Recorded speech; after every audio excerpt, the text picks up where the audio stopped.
Assalamualaikum warahmatullahi wabarakatuh. Selamat pagi semuanya.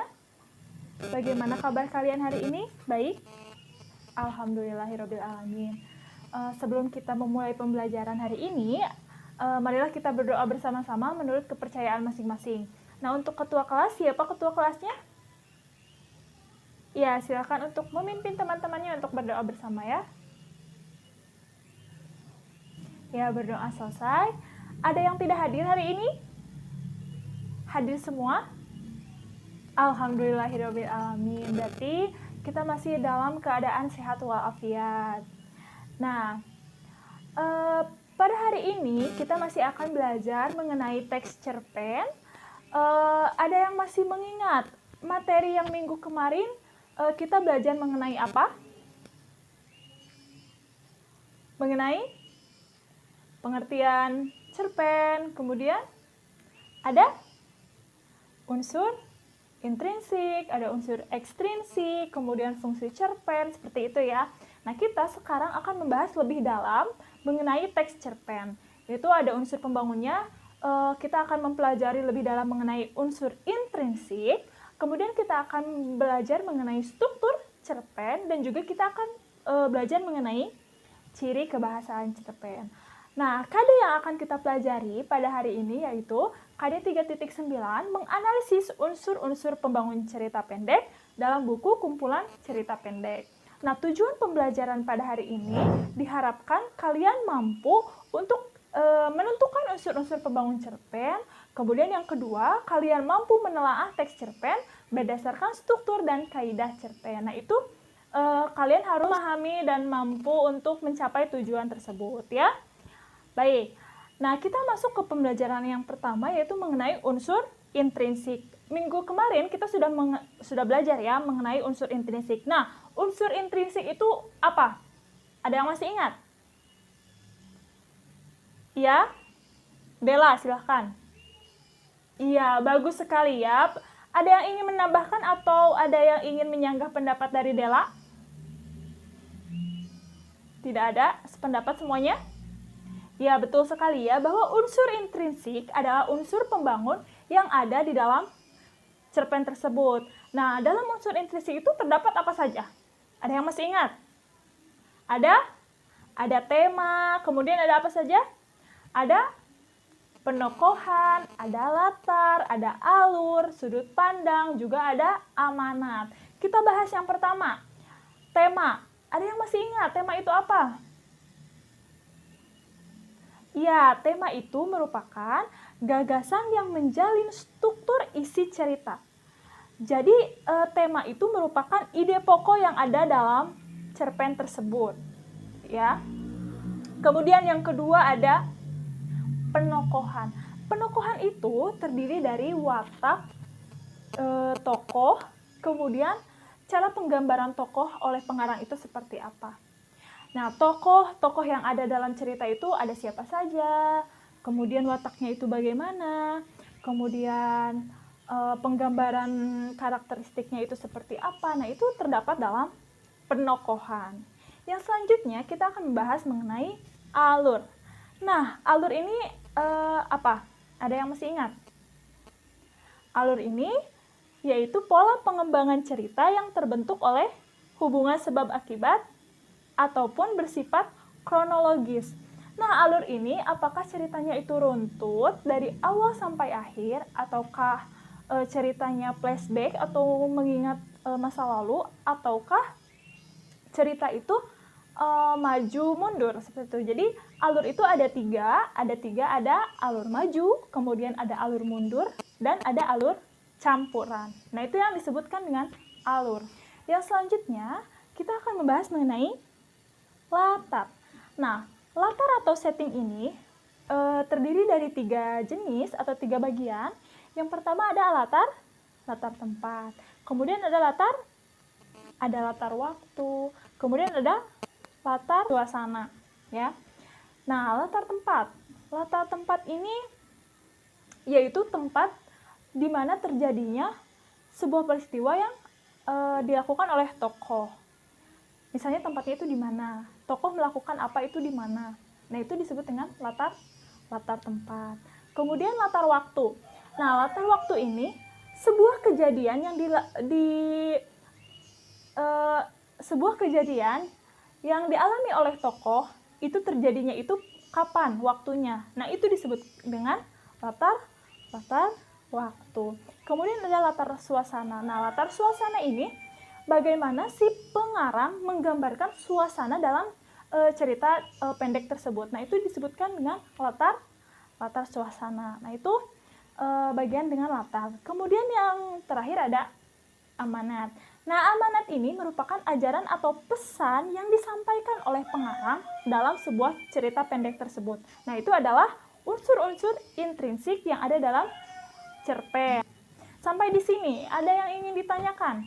Jika tidak ada yang ditanyakan, kita lanjut ke materi yang selanjutnya. Materi selanjutnya yaitu struktur pembangun cerpen. Nah, struktur ini apa? Struktur itu adalah rangkaian yang ada dalam cerpen. Jadi cerpen itu harus runtut. Dari awal, dari bagian isi atau tengah, atau konfliknya, dan penyelesaiannya bagaimana, kemudian akhirnya bagaimana. Nah, itu disebut dengan struktur cerpen. Nah, struktur cerpen ini terdiri dari, yang pertama ada abstrak, kemudian ada orientasi, ada komplikasi, evaluasi, klimaks, resolusi, dan juga ada koda. Nah, sebenarnya dalam ketujuh struktur ini semuanya tidak harus selalu ada ya. Mungkin juga ada versi yang menyebutkan bahwa struktur itu dimulainya dari orientasi, kemudian komplikasi, evaluasi, resolusi, dan koda. Jadi tergantung teman-teman mau mengambil versi yang mana. Nah, kita akan membahas yang versi fullnya ya, dari abstrak sampai koda. Nah, abstrak itu apa? Abstrak itu merupakan gambaran isi. Jadi, si cerpen ini menceritakan tentang apa? Jadi, keseluruhan isinya. Kemudian, yang kedua, orientasi.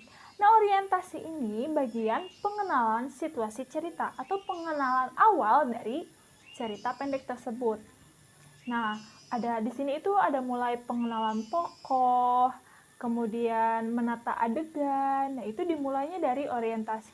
Yang ketiga, membahas mengenai komplikasi.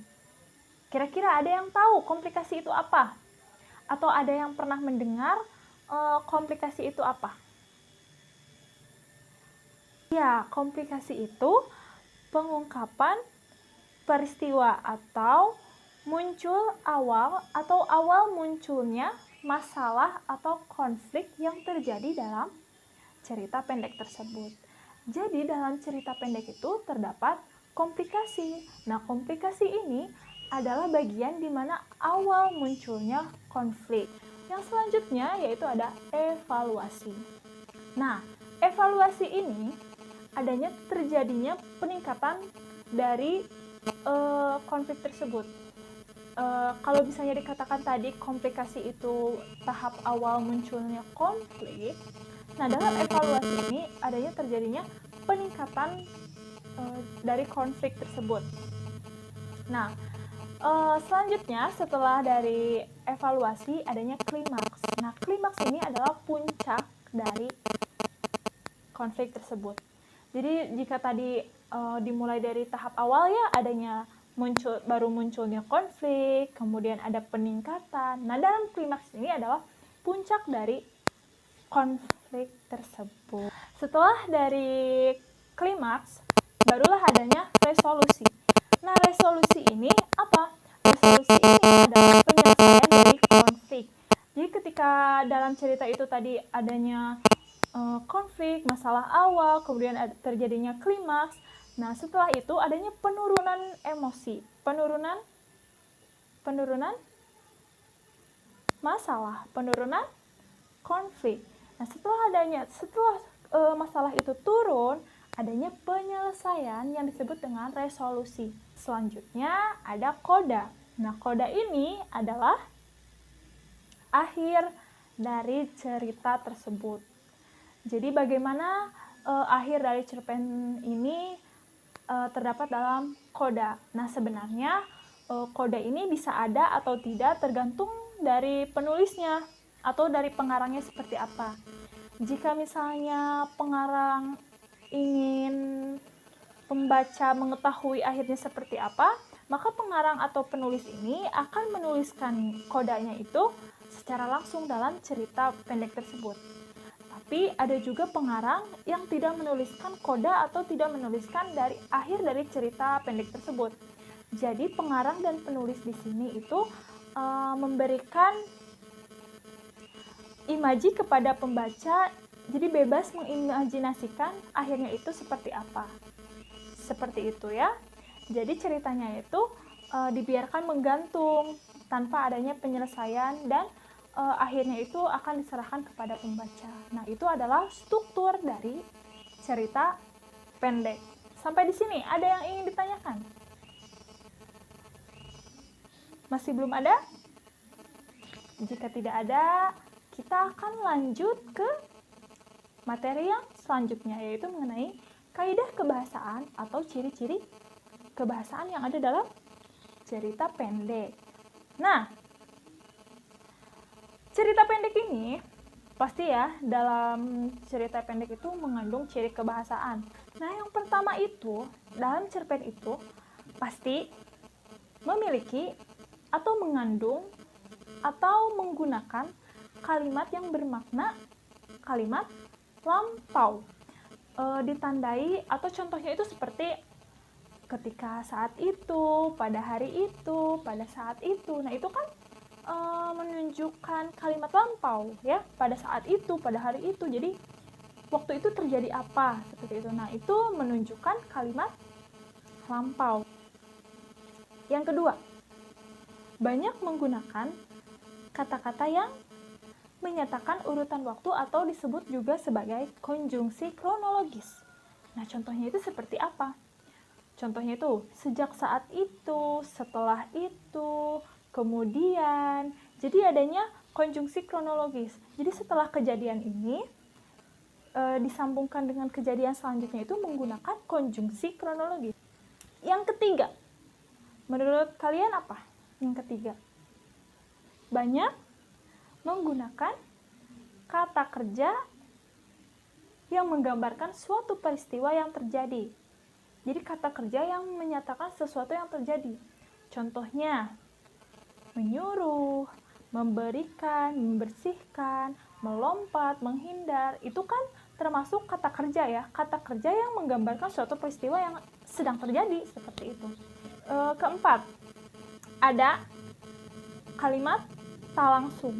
Nah, yang dimaksud dengan kalimat tidak langsung ini adalah, jadi ketika si tokoh berbicara itu tidak secara langsung, bukan dialog atau bukan ada yang tanda petiknya, tetapi kalimat tidak langsung itu ditandai dengan, misalnya,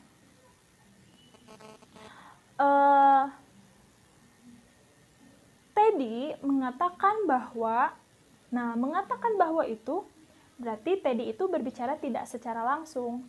Nah, kata itu disebutkan oleh tokoh yang lain. Nah, itu contoh yang keempat. Nah, contoh yang kelima yaitu kalimat langsung. Jadi kebalikan dari ciri kebahasaan yang tadi ya.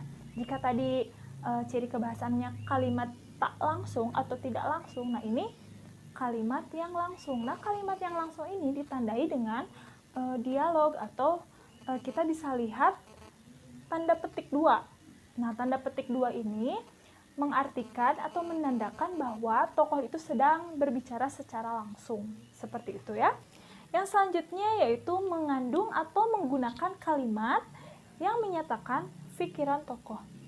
Jadi adanya kata kerja atau kalimat yang menyatakan pikiran tokoh. Jadi menunjukkan tokoh itu sedang merasakan apa, sedang memikirkan apa, seperti itu. Nah, contohnya itu apa? Contohnya itu merasakan, menginginkan, mengharapkan, mendambakan. Nah, itu adalah kata kerja yang menyatakan sesuatu atau menyatakan atau menunjukkan tokoh itu sedang berpikir apa dan merasakan apa, seperti itu. Yang selanjutnya ada penggunaan kata sifat atau descriptive language untuk menggambarkan tokoh, latar, ataukah suasananya seperti apa. Nah, itu. Nah, selanjutnya yaitu adanya majas atau biasa kita kenal dengan gaya bahasa. Nah, dalam Kamus Besar Bahasa Indonesia edisi kelima, majas itu merupakan cara melukiskan sesuatu dengan jalan menyamakannya dengan sesuatu yang lain, atau bisa disebut juga dengan kiasan. Nah, menurut para ahli yang lain, yaitu menurut Aminuddin, tahun 1995 pada bukunya halaman kelima, mengemukakan bahwa gaya bahasa atau majas itu merupakan cara yang digunakan pengarang dalam memaparkan gagasannya sesuai dengan tujuan dan efek yang dicapai. Nah, itu menurut Aminuddin. Nah, menurut Tarigan, pada bukunya tahun 1985 menyebutkan bahwa gaya bahasa itu merupakan bentuk dari retorik, yaitu penggunaan kata-kata dalam berbicara ataupun dalam menulis untuk meyakinkan atau mempengaruhi pembaca, seperti itu. Nah, jenis-jenis dari gaya bahasa atau majas itu sebenarnya ada banyak ya, tapi saya di sini hanya menyantumkan contohnya 5 majas saja. Yang pertama ada majas simile, yang kedua ada majas metafora, kemudian yang ketiga ada majas personifikasi, yang keempat ada majas sinekdoke, dan yang kelima ada hiperbola. Nah, pasti di antara kalian atau teman-teman di sini pasti ada yang sudah familiar atau mengenal beberapa majas yang tadi saya sebutkan. Mungkin juga ada yang baru mendengar ya majas tersebut. Nah, kita mulai dari simile. Nah, simile itu apa? Nah, Keraf pada tahun 2010 pada bukunya halaman 142 menyatakan bahwa simile itu adalah perbandingan yang menunjukkan sesuatu yang terdapat kesamaan. Contohnya, seperti, sama, sebagai, bagaikan. Nah, itu adalah kata-kata yang menunjukkan adanya majas simile. Nah, contoh kalimatnya seperti apa? Nah, contoh kalimatnya itu misalnya, bibirnya seperti delima merekah. Itu merupakan majas simile. Yang selanjutnya ada majas metafora.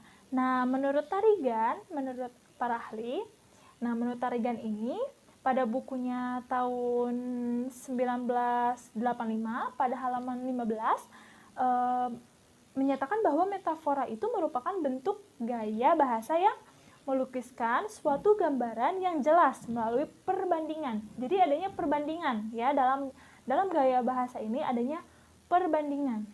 Contohnya, bunga bangsa, buaya darat, buah hati. Nah, itu adalah contoh frasa-frasa yang ada dalam majas metafora. Nah, contoh kalimatnya seperti apa? Contoh kalimatnya yaitu seperti ibunya sedang memeluk buah hatinya. Nah, buah hati di sini itu bukan buah dan juga hati, bukan. Tetapi buah hati ini memiliki makna anaknya. Jadi, ibunya ini sedang memeluk anaknya, seperti itu. Ya, yang selanjutnya personifikasi. Nah, pasti teman-teman juga sudah mengetahui ya bahwa personifikasi ini yaitu mengungkapkan suatu benda yang disamakan dengan tingkah laku manusia. Nah, contohnya apa? Coba ada yang tahu? Tira. Iya, betul sekali ya. Daun kelapa itu melambai-lambai. Yang selanjutnya ada majas sinekdoke. Nah, sinekdoke ini semacam bahasa kiasan juga. Nah, sinekdoke ini dibagi menjadi 2. Ada pars pro toto dan totem pro parte. Nah, pars pro toto itu yaitu menyatakan sebagian untuk keseluruhan. Maksudnya sebagian untuk keseluruhan itu apa? Nah, contohnya itu, dari kemarin saya tidak melihat batang hidungnya Asyari. Nah, Batang hidung di sini sebenarnya tidak melihat batang hidung. Sebenarnya bukan hanya batang hidungnya, tapi untuk menunjukkan keseluruhan dari asyari, seperti itu. Yang selanjutnya adalah totem pro parte. Nah, totem pro parte ini adalah kebalikan dari pars pro toto. Jika pars pro toto menyebutkan sebagian untuk keseluruhan, nah totem pro parte ini menyebutkan keseluruhan untuk sebagian. Contohnya seperti apa? Nah, contohnya itu seperti misalnya SMA Negeri 2 memenangkan Olimpiade se-Kota Tasikmalaya. Padahal kan yang mengikuti lomba itu tidak seluruh siswa dari SMA Negeri 2, betul? Mungkin perwakilannya hanya 3 orang atau 5 orang. Nah, tapi kan yang disebutkannya itu keseluruhan SMA Negeri 2. Jadi, SMA 2 itu mewakili, jadi keseluruhan itu mewakili dari sebagian yang mengikuti lomba tersebut. Nah, itu termasuk dalam sinekdoke. Yang terakhir, kita akan membahas mengenai hiperbola. Nah, hiperbola ini pasti teman-teman juga sudah mengetahui ya. Tadi, apa? Melebih-lebihkan, dibesar-besarkan. Kemudian apa lagi? Ya, seperti itu ya. Jadi, hiperbola itu sesuatu perlambangan yang memang dilebih-lebihkan, kemudian dibesar-besarkan. Contohnya seperti apa? Hatiku terluka ketika kau berbicara seperti itu kepadaku. Padahal hati itu tidak terluka, tidak beneran terluka gitu. Tapi karena dilebih-lebihkan, karena ingin menunjukkan saking sakitnya hati aku, nah jadi disebutkan ya hatiku terluka ketika kau berbicara itu kepadaku. Kita hanya membahas 5 maja saja. Yang selanjutnya kita akan membahas mengenai peribahasa atau perbahasa ya, bisa disebut juga dengan perbahasa. Nah, dalam Kamus Besar Bahasa Indonesia edisi kelima, peribahasa ini mengungkapkan atau kalimat yang ringkas, padat, berisi perbandingan, kemudian adanya prinsip hidup, adanya aturan tingkah laku. Nah, itu adalah peribahasa. Yang pertama ada empidal. Yang kedua ada apa ayo? Ada yang tahu? Ada pepatah, kemudian ada perumpamaan, kemudian ada ungkapan, dan ada pameo. Nah, itu adalah jenis-jenis dari peribahasa. Sampai di sini, ada yang ingin ditanyakan? Tidak ada? Nah, jika tidak ada yang ingin ditanyakan, kita lanjut untuk membahas cerpennya ya. Saya mempunyai sebuah cerpen berjudul Kartini, karya Putu Wijaya. Nah, saya akan membagikan cerpennya. Nah, kalian baca, kemudian nanti kita analisis bersama ya tentang unsur intrinsiknya, kemudian strukturnya, dan juga ciri kebahasaannya. Nah, saya sudah bagikan kan cerpennya? Sudah? Sudah ya. Nah, ada yang ingin membacakan? Satu orang saja ingin membacakan cerpen ini. Ada? Ya, silakan. Assalamualaikum warahmatullahi wabarakatuh. Perkenalkan, nama saya Fadlan dari MIPA 3. Saya akan membacakan sebuah cerpen dari Putu Wijaya. Judulnya Kartini. Terima kasih. Mungkin itu cerpen dari saya. Assalamualaikum warahmatullahi wabarakatuh. Ya, waalaikumsalam warahmatullahi wabarakatuh. Ya, terima kasih ya Saudara Fadlan yang telah bersedia untuk membacakan cerpen yang berjudul Kartini, karyanya Putu Wijaya. Nah, teman-teman juga tadi kan sudah menyimak sambil membaca juga ya cerpen yang tadi saya bagikan. Ceritanya itu tentang ada anak muda yang mempunyai anak, kemudian meminta Pak Ahmad untuk memberikan nama untuk anaknya. Baik, kita langsung analisis saja cerpen dari berjudul Kartini ini, karya Putu Wijaya. Nah, yang pertama kita analisis unsur intrinsiknya. Nah, menurut kalian, tema yang terkandung dalam dalam cerpen Kartini karya Putu Wijaya ini apa temanya? Ada yang ingin berpendapat? Ya, silahkan. Jadi, temanya itu tentang tergesa-gesa dalam mengambil keputusan. Ada yang ingin menyanggah atau ada pendapat lain temanya? Tidak ada. Baik, yang selanjutnya. Amanat. Nah, amanat yang terkandung dalam cerpen ini apa? Ada yang ingin berpendapat? Silahkan. Ya, jadi amanat yang terkandung dalam cerpen Kartini karya Putu Wijaya ini yaitu sebelum mengambil keputusan kita harus berpikir terlebih dahulu kan untuk menyampaikan pendapatnya mengenai penokohan. Tokohnya siapa, wataknya apa, kemudian cara penggambarannya bagaimana, silahkan. Ya, betul sekali ya. Tokoh yang terkandung dalam cerpen Kartini karya Putu Wijaya ini adalah yang pertama ada Pak Amat. Pak Amat ini wataknya seperti apa? Terburu-buru dalam mengambil keputusan. Cara penggambaran tokohnya ini lewat apa? Dengan pengungkapan jalan pikiran tokoh. Bisa kita lihat pembuktiannya itu dalam kalimat seperti ini.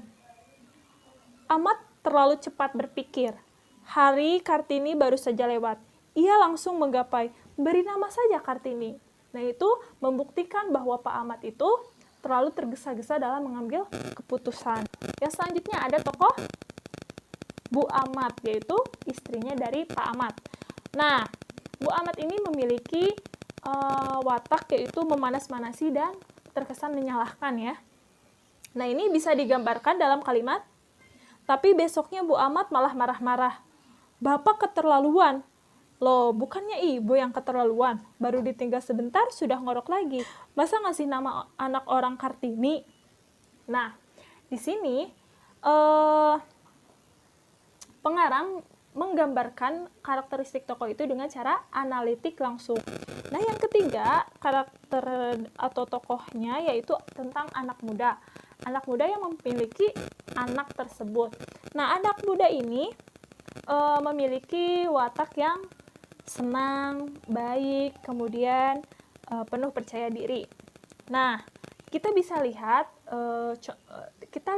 lihat pembuktiannya dalam kalimat, tidak apa Pak Amat, saya berterima kasih sekali Pak Amat tidak marah di gedor subuh begitu. Namanya bagus kok.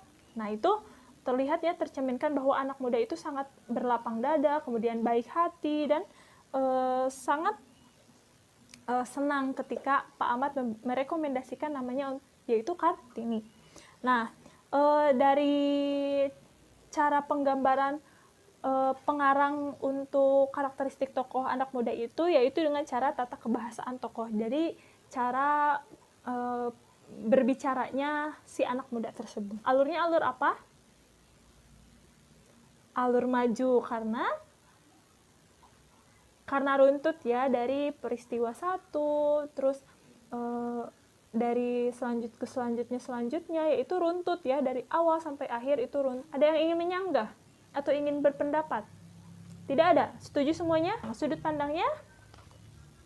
Sudut pandang orang ketiga, karena pengarang tidak langsung masuk ya. Jadi tokoh utamanya bukan aku, tetapi Pak Amat, seperti itu. Menurut kalian latarnya itu di mana?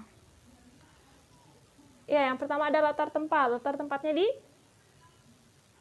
rumah Pak Amat dan rumah anak muda. Betul sekali. Kemudian latar waktu. Latar waktunya subuh. Kemudian latar suasananya terkejut, terheran-heran ya. Nah, itu latarnya.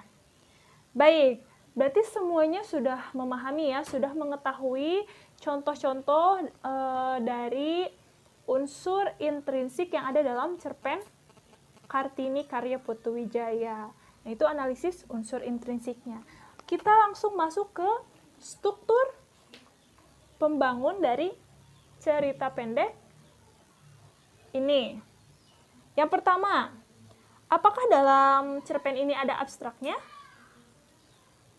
Ada ya, abstraknya yaitu pada paragraf pertama. Nah, di sini paragraf pertama yaitu subuh hari pintu rumah Amat digedor. Seorang tetangga muda muncul di depan pintu dengan muka berbinar-binar. Jadi cerpen ini menceritakan tentang subuh-subuh itu ada anak muda yang datang ke rumahnya Pak Ahmad. Jadi menceritakan anak muda yang datang ke rumah Pak Ahmad. Nah, itu abstraknya.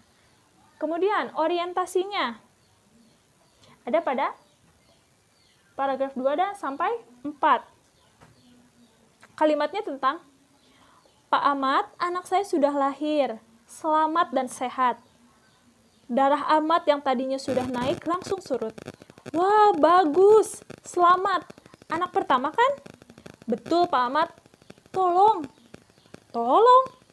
Iya, kasih nama. Saya belum punya nama. Ahmad cepat berpikir. Hari Kartini baru saja lewat. Ia langsung menggapai beri nama Kartini. Nah, itu adalah orientasinya. Jadi orientasinya sudah mulai mengenalkan tentang tokohnya ya. Tokohnya dikenalkan yaitu ada Pak Ahmad, kemudian anak muda, dan juga tentang pemberian atau suatu peristiwanya yaitu tentang pemberian nama untuk anak barunya si anak muda tersebut. Itu orientasinya. Selanjutnya, komplikasi. Nah, komplikasi ini tadi adalah awal munculnya masalah atau konflik. Nah, di sini kita bisa lihat komplikasi yang ada dalam cerpen Kartini karya Putu Wijaya ini ada pada satuan peristiwa. Tapi besoknya Bu Ahmad malah marah-marah. Bapak keterlaluan. Loh, bukannya ibu yang keterlaluan? Baru ditinggal sebentar sudah ngorok lagi. Ih, masa ngasih nama anak orang Kartini? Loh, memang kenapa? Ibu Raden Ajeng Kartini kan orang besar, tokoh sejarah. Nama itu bukan soal sepele. Memang, tapi tidak semua orang yang namanya Kartini bisa seperti R.A. Kartini. Nah, itu sebagian yang menunjukkan tentang konflikasi atau munculnya konflik awal. Nah, yang selanjutnya adalah evaluasi. Evaluasi itu tadi apa? Adanya peningkatan konflik ya. Tadi kan konflikasi awal munculnya konflik. Nah, ini adanya evaluasi yaitu adanya peningkatan konflik. Nah, peningkatan konflik yang terjadi dalam cerpen Kartini karya Putu Wijaya ini yaitu bisa dilihat pada kalimat Ahmad bengong. Ia cepat memakai sandal dan bergegas ke rumah tetangga itu. Anak muda itu sudah hampir hendak berangkat ke klinik bersalin membawa perlengkapan untuk istri dan anaknya. Terima kasih, Pak Ahmad. Ahmad jadi salah tingkah. Dengan malu ia mengulurkan tangan minta maaf. Maaf, Bapak tidak tahu. Aku memberi nama sembarangan. Jangan pakai nama itu. Tidak apa, Pak Ahmad. Saya berterima kasih sekali, Pak Ahmad. Tidak marah, digedor, subuh-subuh begitu. Namanya bagus kok. Ahmad jadi bingung. Nah, itu adalah evaluasinya ya. Jadi, adanya peningkatan konflik. Nah, di sini peningkatan konfliknya itu bisa dilihat dari ketika Pak Ahmad itu sudah mulai salah tingkah dan merasa bersalah bahwa dia sudah memberikan nama yang sembarangan seperti itu. Nah, yang selanjutnya adanya klimaks atau puncak dari konflik atau masalah yang terjadi. Nah, puncak masalahnya itu ketika Pak Ahmad berkata, loh jangan ngasih nama anakmu Kartini. Tapi kan R.A. Kartini pahlawan Pak Ahmad, saya harap nanti anak saya berguna untuk bangsa seperti Kartini.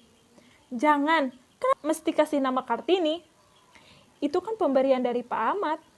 Habiskan aku tidak tahu, asal nyebut saja. Anak muda itu tertawa. Nama Kartini itu bagus, Bapak. Jangan. Anak muda itu tertawa lagi lalu pergi. Aku kira dia tersinggung dan menyindir. Masa aku kasih nama anaknya dengan nama perempuan? Curhat Ahmad malam hari di meja makan. Nah, itu adanya peningkatan konflik, yaitu puncaknya masalah yang terjadi pada cerita ini. Yang selanjutnya adanya resolusi. Nah, resolusi ini adanya penurunan konflik dan hampir ada penyelesaian gitu ya, penyelesaian dari konflik tersebut. Nah, resolusinya yaitu kita bisa lihat dari satuan peristiwa tepatnya pada kalimat. Kalau begitu, jangan kasih nama anakmu Kartini. Tidak bisa, Pak, sudah dicatatkan dalam akte kelahirannya. Tapi kan anakmu tidak boleh mengubah anak lelaki jadi perempuan. Nah, itu adanya penurunan konflik. Jadi sudah ada sedikit meredam gitu ya emosinya. Nah, selanjutnya ada koda atau akhir dari ceritanya. Nah, akhir dari ceritanya yaitu adalah kita bisa mengetahui bahwa sebenarnya anaknya itu bukan laki-laki tapi perempuan. Nah, kita bisa lihat di satuan peristiwa, tepatnya pada kalimat, anak saya perempuan, Pak, bukan lelaki seperti yang diramalkan oleh dokter.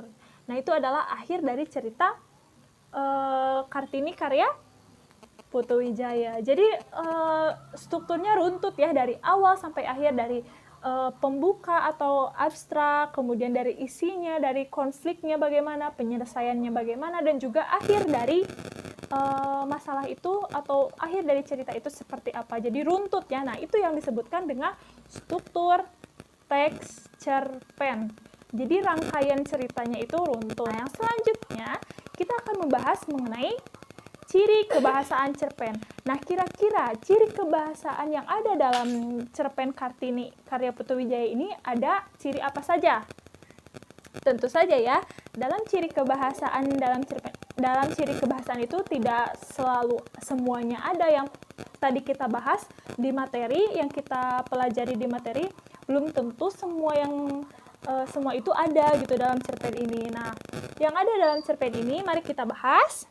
Yang pertama, cerpen ini ada ciri kebahasaan menggunakan konjungsi kronologis.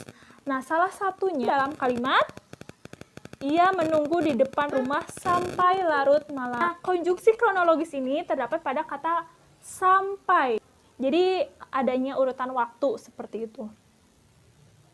Yang kedua, ada ciri kebahasaan yaitu menggunakan kata kerja yang menggambarkan suatu peristiwa. Nah, di sini kita lihat ada amat cepat berpikir. Hari Kartini baru saja lewat. Ia langsung menggapai. Menggapai ya, itu adalah kata kerja yang menggambarkan suatu peristiwa. Nah, yang selanjutnya, ciri kebahasaan yang selanjutnya yaitu tentang banyak menggunakan kalimat langsung atau dialog langsung ya. Tadi kan ketika teman-teman membaca atau menyimak, banyak sekali dialog yang digunakan dalam cerpen tersebut. Nah, teman-teman bisa melihat bahwa kalimat langsung atau dialog tersebut itu ditandai dengan tanda petik 2. Banyak ya. Contohnya tadi ada, saya mengerti masuk Pak Ahmad. Nah, itu kan dialog antara anak muda dengan Pak Ahmad ya. Nah, itu contoh dari kalimat langsung. Kemudian, menggunakan kata kerja yang menyatakan sesuatu yang dipikirkan atau dirasakan oleh tokoh. Contohnya, saya mengerti maksud Pak Ahmad. Nah, kata mengerti itu berarti si tokoh itu sedang merasakan atau memikirkan atau merasakan apa yang dirasakan oleh tokoh. Yang selanjutnya, menggunakan kata-kata sifat atau descriptive language untuk menggambarkan tokoh, tempat, atau suasana.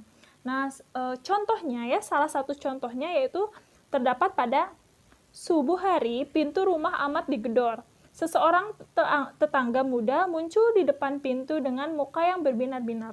Nah, di sini kan sudah jelas ya, kata deskriptif atau menjelaskan atau menggambarkan bahwa keadaan tempatnya itu yaitu di rumah Pak Ahmad, kemudian latar waktunya itu yaitu subuh hari, seperti itu. Kemudian yang selanjutnya yaitu terdapat majas. Nah, contoh majas yang saya temukan dalam cerita pendek Kartini karya Putu Wijaya ini. Dalam cerpen itu kan ada kata-kata darah Ahmad yang tadinya sudah naik langsung surut. Nah, itu adalah majas yang dikategorikan dalam hiperbola. Kita sudah membahaskan unsur intrinsiknya apa saja, kemudian strukturnya apa saja, kemudian ciri kebahasaannya ada apa saja. Nah, pasti teman-teman juga sudah mengerti dan sudah memahami kalian juga tadi sudah berpendapat mencari unsur intrinsiknya, kemudian strukturnya bagaimana. Nah, sampai di sini ada yang ingin ditanyakan? Ada yang ingin bertanya?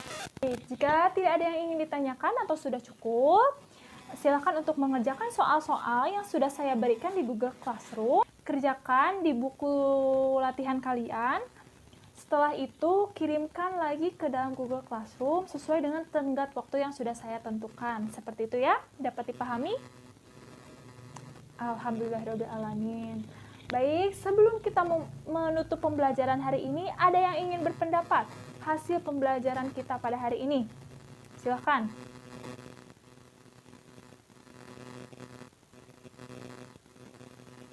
Ya, silakan Vira.